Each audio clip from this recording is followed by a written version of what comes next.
syukur kita panjatkan atas kehadiran Allah Subhanahu wa taala yang telah memberikan kita rahmat serta karunia-Nya sehingga kita dapat hadir dan berkumpul pada sore hari ini.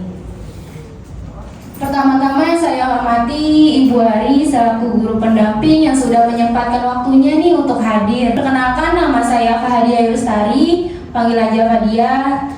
Dan tim saya ada Aisyah sama Walidah, ada Ahmad Ramzi, Anissa Nurputri, dan Kania Dwi Komara.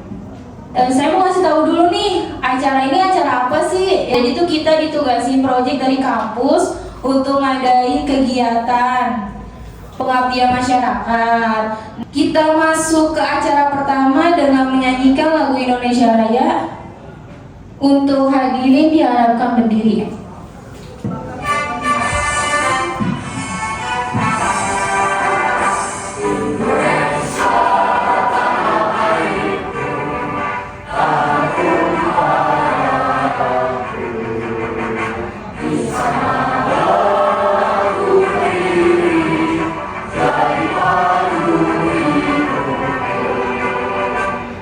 Kita masuk ke acara kedua, yaitu sambutan guru pendamping yang disampaikan oleh Ibu Ari.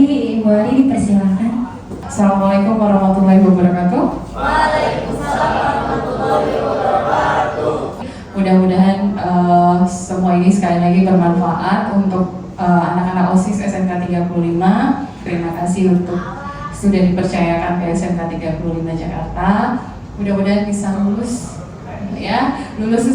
sesuai dengan waktunya dan jadi orang-orang yang sukses. Wabillahi taufiq wal hidayah. Wassalamualaikum warahmatullahi wabarakatuh. Hai, selamat siang. Sesi selanjutnya adalah penyampaian materi mengenai membentuk karakter melalui pendidikan agama Islam. Pembahasan pertama mengenai konsep dasar pendidikan agama Islam. Pendidikan agama Islam adalah bimbingan jasmani rohani berdasarkan hukum-hukum agama Islam menuju terbentuknya kepribadian menurut ukuran-ukuran Islam. Tujuan pendidikan agama Islam yang pertama, memperkenalkan kepada peserta didik tentang akidah Islam. Yang kedua, menanamkan keimanan kepada Allah, pencipta alam, malaikat, rasul, dan kitab-kitabnya. Yang ketiga, menanamkan rasa cinta dan penghargaan kepada Al-Quran, membaca, memahami, dan mengamalkannya. Yang keempat, mendidik naluri, motivasi, dan keinginan generasi muda dan membentenginya dengan akidah dan nilai-nilai kesopanan. Oke, jadi di sini saya akan membahas mengenai pembentukan karakter. Di sini pertama ada definisi karakter. Karakter itu adalah pembentukan kepribadian yang menimbulkan suatu tindakan yang timbul dari dalam diri yang menyalahi norma-norma yang berlaku dalam masyarakat. Selanjutnya, karakter itu merupakan ciri khas seseorang atau sekelompok orang yang mengandung nilai, kemampuan, kepastian, kapasitas moral, dan ketegaran dalam menghadapi kesulitan dan tantangan. Selanjutnya ada macam-macam karakter. Di sini ada 6. Yang pertama, kejujuran. Yang kedua ada kedisiplinan. Yang ketiga adalah kasih sayang dan empati. Yang keempat ada tanggung jawab. Yang kelima adalah keadilan. Yang keenam adalah kerja keras dan pantang menyerah. Jadi saya di sini akan menjelaskan etika. Etika sebagai fitrah akan sangat bergantung pada pemahaman dan pengalaman keberagaman seseorang. Maka Islam menganjurkan kepada manusia untuk menjunjung tinggi etika sebagai fitrah dengan menghadirkan kedamaian, kejujuran, dan keadilan. Moral. Di dalam pendidikan agama Islam, moral adalah perilaku yang didasarkan pada nilai-nilai kebaikan yang mengacu pada perilaku yang sejalan dengan ajaran Al-Quran dan hadis. Keadilan. Keadilan adalah memperlakukan seseorang atau orang lain sesuai haknya atas kewajiban yang telah dilakukan. Ada 3 makna keadilan, yakni 1. Adil dalam arti sama. Keadilan yang kedua, adil dalam arti seimbang. Keadilan yang ketiga, adil dalam arti perhatian terhadap hak-hak individu dan memberikan hak-hak itu kepada pemiliknya. Selanjutnya di sini ada pandangan hidup.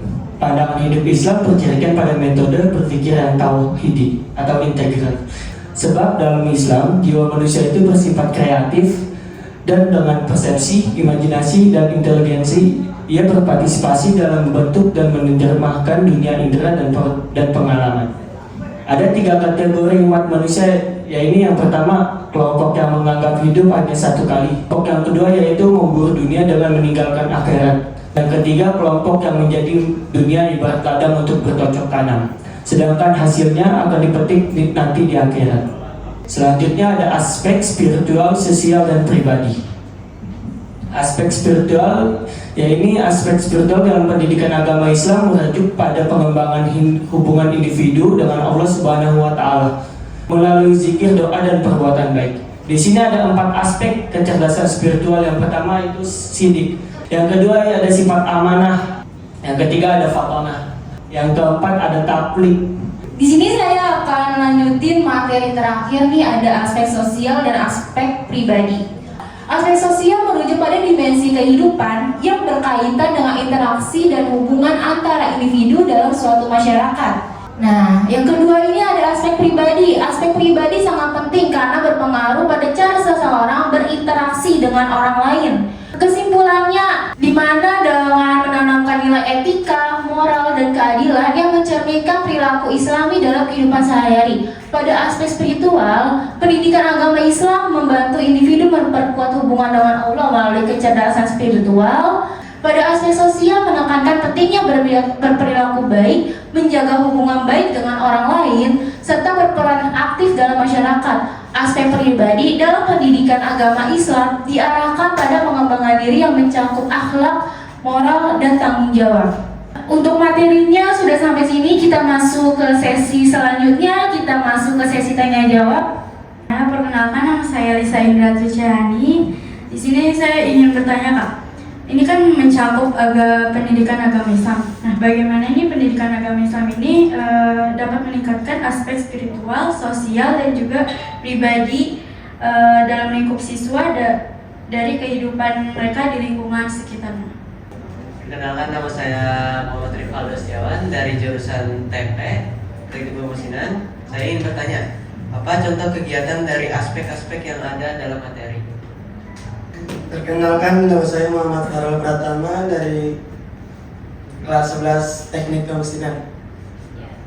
Pertanyaannya adalah bagaimana keterkaitan antara nilai-nilai etika, moral, keadilan, dan pandangan hidup yang diajarkan dalam pendidikan agama Islam dengan pembentukan perilaku sehari-hari siswa. Oke, jadi di sini saya akan menjawab pertanyaan pertama mengenai bagaimana pendidikan agama Islam dalam meningkatkan aspek spiritual, sosial, dan pribadi pada siswa. Yang pertama, dari aspek spiritual, pendidikan agama Islam ini membantu siswa untuk lebih mendekatkan diri kepada Allah. Yang kedua, ada aspek sosial. Aspek sosial ini siswa dianjurkan untuk peduli kepada sesama. Lalu yang aspek ketiga yaitu aspek pribadi. Melalui ajaran tentang akhlak yang mulia, siswa diperkuat dalam aspek kepribadian seperti menjadi lebih sabar, disiplin, dan bertanggung jawab. Untuk jawaban kedua dari Rival ya, mau tahu nih contoh-contoh apa aja sih dari etika, moral, keadilan, pandangan hidup, spiritual, sosial, sama pribadi. Nah, untuk etika, semua hal itu beretika. Makan, berbicara, bersikap, bertamu pun ada etikanya. Nah, untuk moral itu dari sebuah jiwa. Moral itu kayak semacam kejujuran. Dengan kita menghormati orang tua, itu termasuk moral. Untuk keadilan itu kayak sebuah keputusan pun. Tidak menyakiti pihak A dan tidak menyakiti pihak B, itu keadilan. Untuk pandangan hidup itu kita bisa didapetin dari suatu hal yang kita lakuin. Pola pikir, gimana cara kita berpikir untuk melihat kehidupan. Nah, untuk spiritual itu seperti apa? Spiritual itu kayak sebuah keyakinan kita. Sebuah keyakinan kita kepada Tuhan, adanya Tuhan, sebuah keyakinan kita terhadap agama kita sendiri. Sosial itu gimana cara kita interaksi dengan masyarakat. Untuk pribadi, semua hal nih kayak etika, moral, keadilan, pandangan hidup, spiritual dan sosial itu masuknya ke pribadi diri kita sendiri. Oke, keterkaitan antara nilai etika, moral, keadilan, dan pandangan hidup untuk suatu siswa nih, untuk seorang siswa pun terhadap guru. Kalau kita nggak pakai etika, pasti guru bakal ini anak ya, gitu, gak ada etika sama sekali. Kalau keadilan itu orang-orang yang adil pasti disukai sama temennya. Ada dokumentasi foto, dokumentasi dengan Ibu Ari untuk ngasih bingkisannya, dan dokumentasi dengan adik-adik semua.